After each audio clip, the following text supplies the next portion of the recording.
Welcome to True Sovereignty, where we can master our minds so we can reclaim our peace. Today I want to talk about something that really upset me. And it wasn't really something that I was going to post about because my channel is not really for these types of discussions, but it was something that really stood out to me and disturbed me, and it was the death of Kirk. And the reactions, the celebrations, the support, the lack of empathy. It just really disturbed me.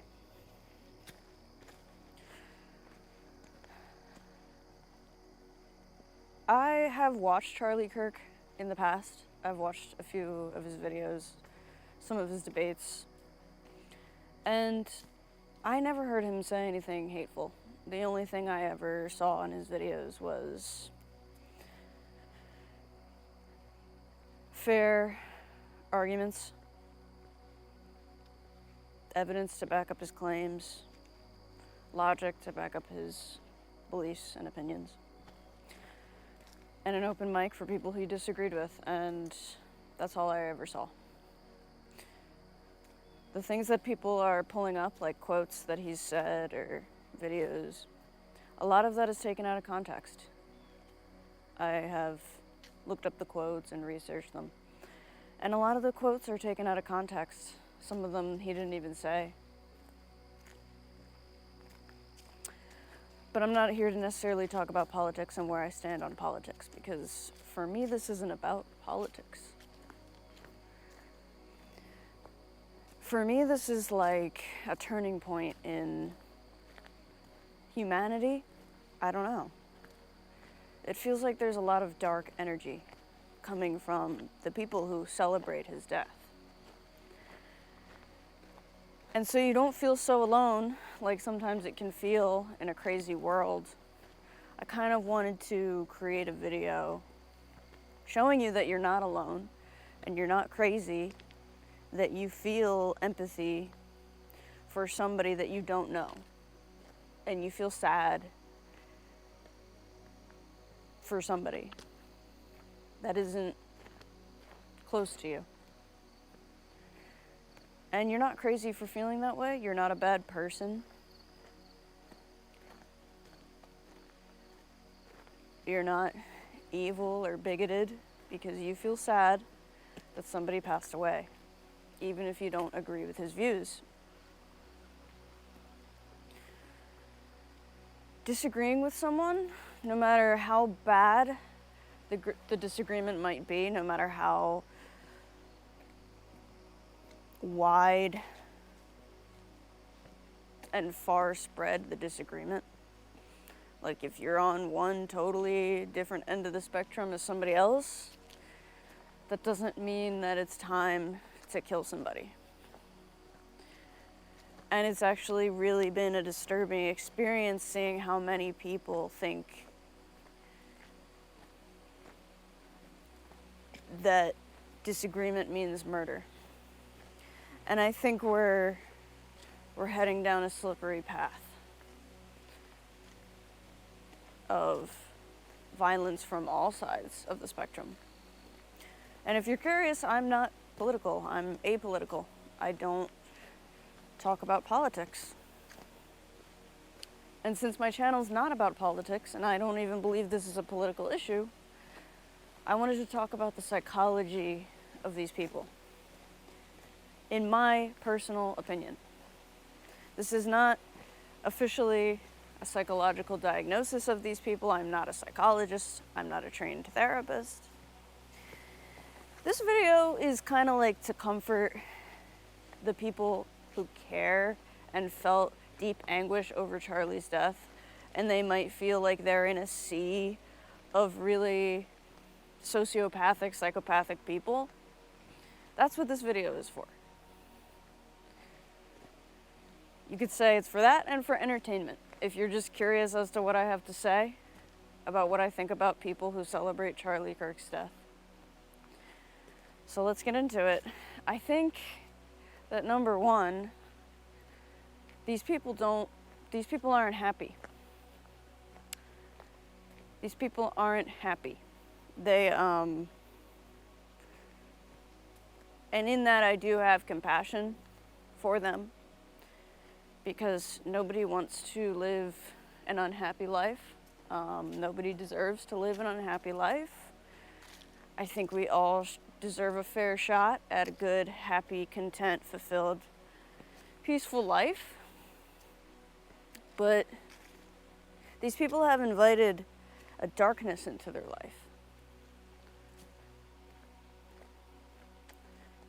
And you can tell by their reactions to death and to gruesomeness. I don't know if you guys saw the video, but it's horribly gruesome. And I am a horror movie fan. I watch horror movies, gory, you name it. And to me, that was gruesome. That was one of the most gruesome things I've seen. And the videos that these people are making, or posts that these people are making celebrating it, is like viewing these like very happy, upbeat types of videos and contrasting that or juxtaposing that to the horrific video is actually, it makes you sick to your stomach. It makes you scared. Like, I'm scared to stand next to these people. You know, I mean, I don't want to exaggerate or sound hyperbolic, but these people think death is a solution for disagreements. So they're not happy. They're not in a good place. Their soul is lost. They are lost people. These people are troubled. They might have unhealed traumas, unhealed wounds, people who've abandoned them over and over and over again. These people are not well in the head, okay? And I'm not for war, so don't even bring up the wars, because that's the common reply. Oh, well, you don't have empathy for people who are dying in the wars, and that's not true. I do. I absolutely do. I don't believe in war. Well, why don't you speak out against war? Well, that's not what my channel's for, that's why. And I have spoken out against war plenty of times on social media. This is not about war. This is about Charlie. So, these people are not well. These people are mentally ill in some way or another. This is also not a video to insult these people. I'm not insulting them. What I'm doing is I'm making an observation. This is not meant to be like a passive-aggressive video to, like, I don't know, someone specific, or I would hope that people who disagree with me don't even see this video, honestly. It's not for them. It's for people who feel crazy that these people even exist and can think this way. So I hope most of these people who are supporters of Charlie Kirk's death don't see this video, because I'm gonna get a lot of harassment. Probably, right? So, what else is up with these people? You know, what makes someone think like this? I think it's part of the epidemic of emotionally immature people. I talk a lot about that on this channel, that I do think there is an epidemic, maybe a pandemic, of emotionally immature human adults.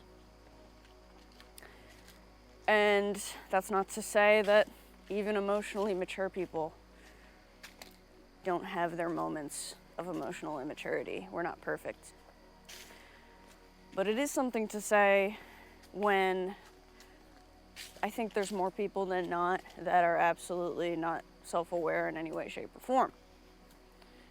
And they just go off their ego, they go off their emotions, they go off their feelings, and they just react to their own emotions, and their emotions and ego control them.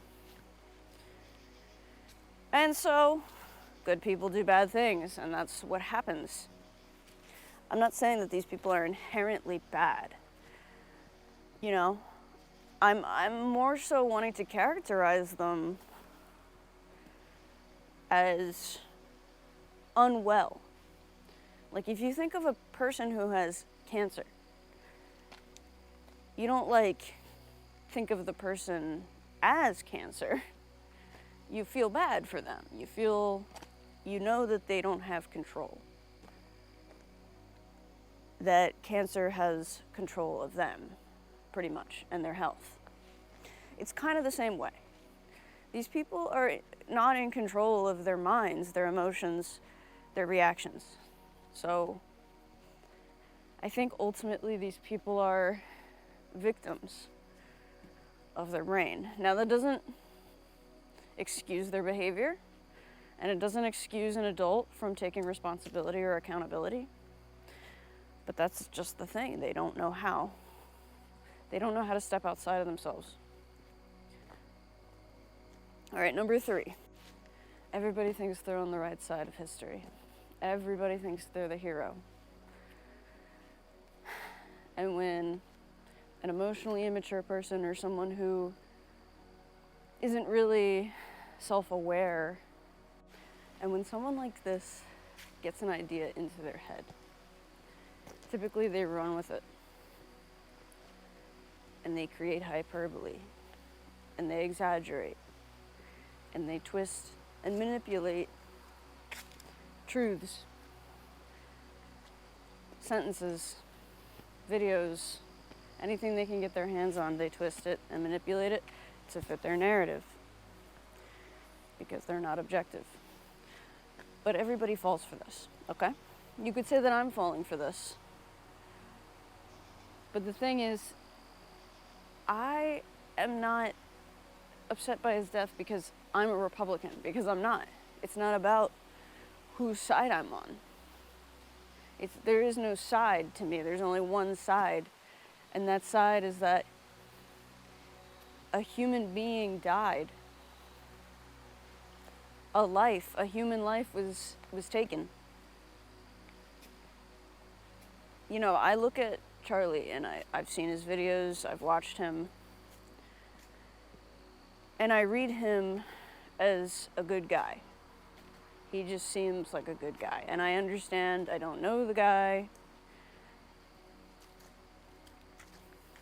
but there's just some people that you can tell are not good people, and I just don't think he's one of them.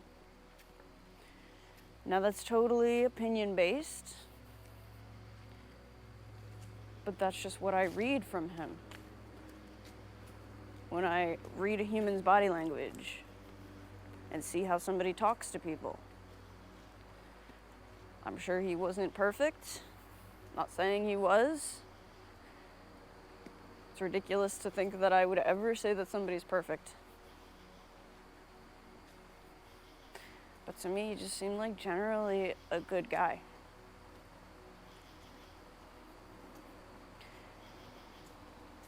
Like, I don't know. I don't believe that any words or beliefs deserve death. There are some things that might deserve death. But speaking your mind, your opinions, it's not one of those things. In my personal experience, I don't think that he incited violence or anything of that nature.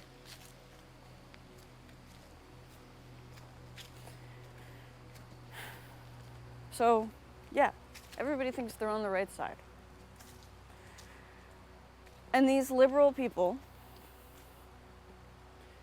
have already chosen a side, you know? They think that they are already on the right side, which is the left side.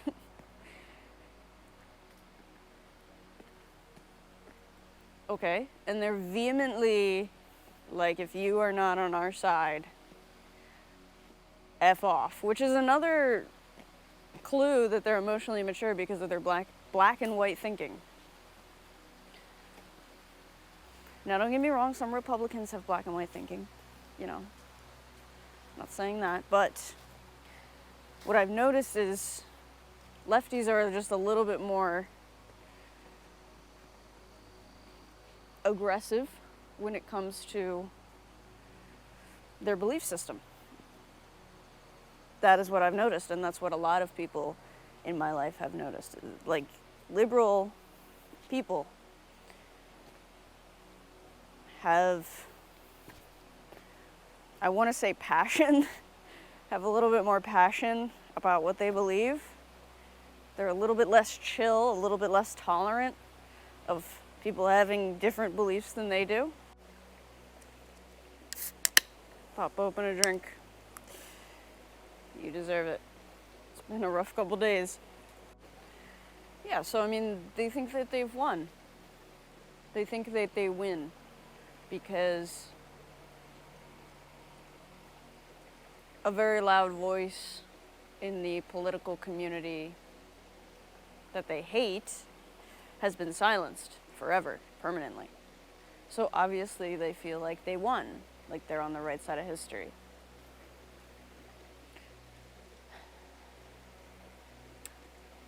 But I want to kind of go into the difference between people who are upset by Charlie's death, or at the very least, they might be indifferent, which is also fine, as long as you're not mocking him and dancing about it, I think, and laughing about it. I think you can feel however you want to feel. If you just really didn't like the guy and you don't really care, okay, that's fine. If you're upset about it, I'm upset about it. Just simply for the fact that he's a human being, I'm upset about it. And if you mock him, if you go the other way, the totally opposite way, I think it's disgusting. I think it's heinous. I think it's cruel. I think it's depravity. And I think it's a lot more people than we realize are thinking and feeling this way. It's not just a fringe group of people. It's a lot more people than we realize. So what's the difference between us? What's the difference between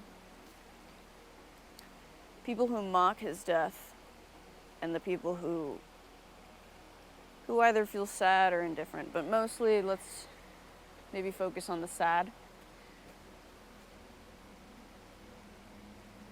With maturity comes the ability to process emotions.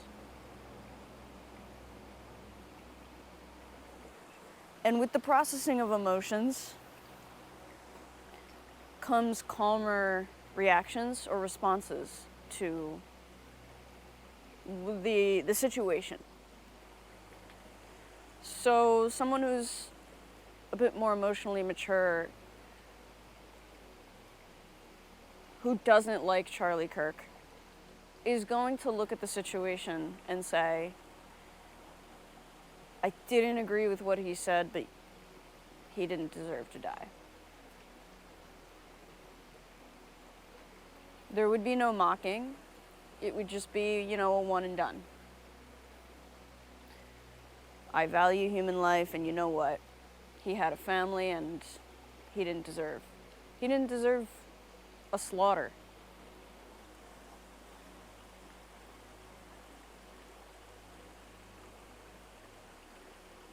And the more emotionally immature person who mocks death,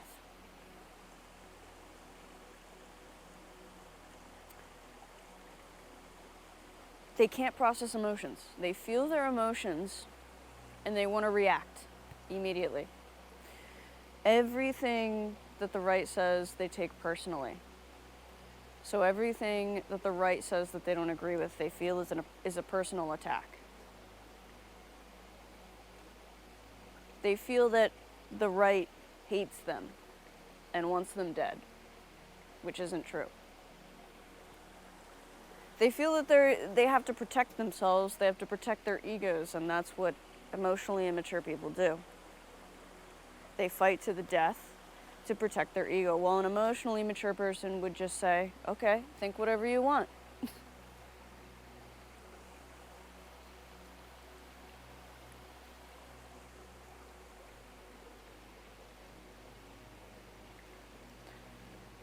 An emotionally mature person knows what they're feeling. They can name it. They can say, unfortunately, I don't feel anything for this man. Or they can say, wow, I felt really sad about this death for some reason. I'm not sure why. And they can process it. They can say, I'm just going to forget about it, move on with my life, or I'm going to speak out against it, against the celebrations of death.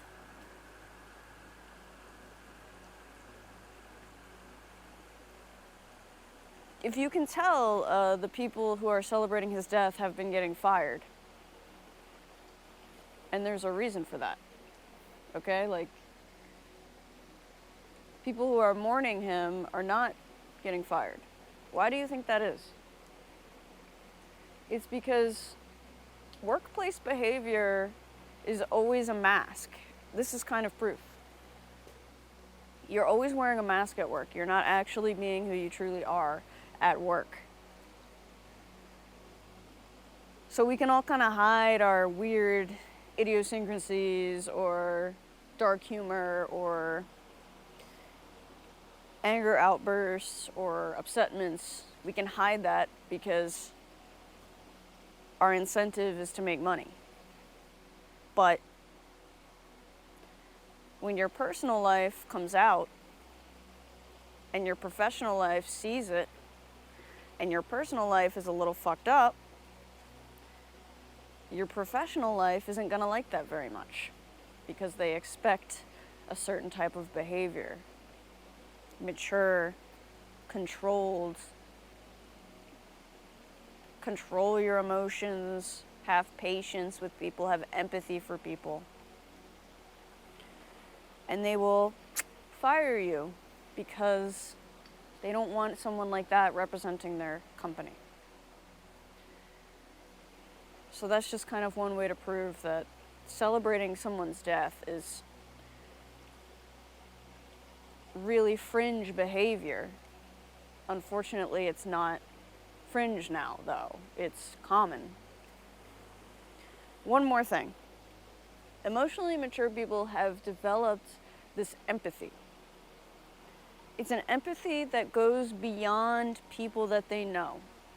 It's an empathy that goes beyond people they can see, like people in other countries, or people that they just hear about on the news. It's an empathy that runs deep.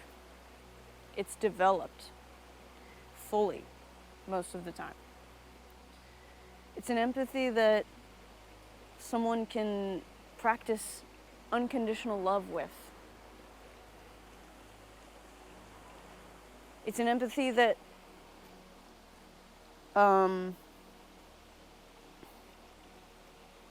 cultivates healthy relationships. Why? Because empathy for somebody else goes a long way. When you have empathy for someone, even if you're not understanding them, because there will always be moments of misunderstanding amongst people. When you have empathy for people that goes beyond understanding them, that's mature empathy. These people shout about war and how we're not empathetic about the war. Whoever, Gaza, I think that they support. I'm empathetic for everybody, and I'm sure everybody is.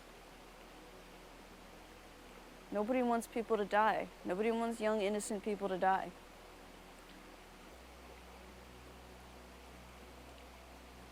That's the type of empathy I'm talking about. But I don't believe that these people even care about the people in Gaza. They use the people in Gaza as a deflection, as a reason to kill somebody. That's not caring about the people in Gaza. That's using the people in Gaza to your own advantage to win an argument with a random stranger on the internet. You don't actually care about them.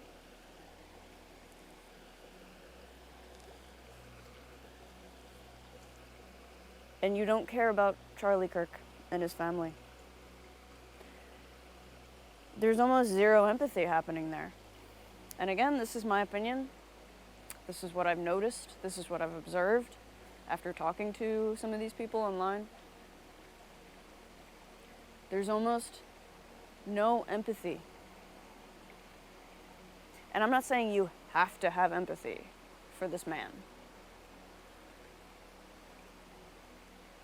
But to backtrack it even further and celebrate his death, that's like beyond no empathy for this man. That's beyond. It's like negative empathy. It's like psychotic, psychopathic, sociopathic. And again, this is just my opinion. I'm not saying these people are psychopaths. I'm just saying it's behavior akin to psychopaths. There's plenty of people on this planet I don't like. I don't like any government.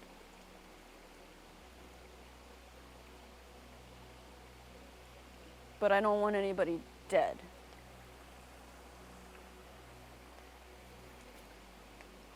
So those are my thoughts. I would love to hear your thoughts. I would really, if a lot of people see this video, please don't harass me. At the very least, try to understand what I'm saying and where I'm coming from, if you disagree. I'm sorry we disagree, and I'm sorry that humanity has come to this because we disagree so much. I wish that we could come together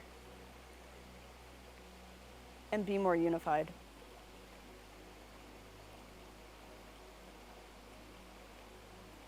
That would be my wish. And another wish is that I wish you the best, and my condolences to Charlie Kirk and his family. I hope you find peace